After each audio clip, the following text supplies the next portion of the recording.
జగన్మోహన్ రెడ్డి 3 నెలల ముందు పబ్లిక్కి చెప్పిండు అబ్బు గారు మడత పెట్టేయండి అన్నాడు.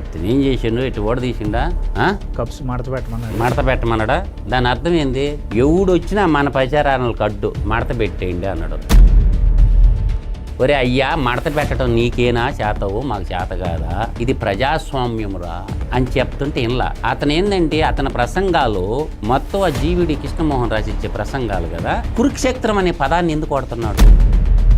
కురుక్షేత్రం అంటే అర్థమైంది, అన్నదమ్ములు కొట్టుకొని కురువంశం నిర్వంశం అయిపోయింది. అంటే ప్యాక్సనిజాన్ని పెంచి పోషించడానికి ప్రణాళిక చేసుకున్నాడు. ముఖ్యమంత్రి పదవి అతనికి అవసరం, ప్రజల కోసం కాదు. కాబట్టి అతను ఏర్పరచుకున్నటువంటి సైన్యాన్ని మొత్తాన్ని కూడా మీరు నరకండి, చంపండి, ఏమన్నా చేయండి, మీరు గెలవాలా. ఇది ఆరంభం మాత్రమే. పొయ్యో కొంది ప్రతి ఊర్లో ప్రతి పల్లెల్లో చివరికి పోలింగ్ దాకా కూడా జరగతానే ఉంటది.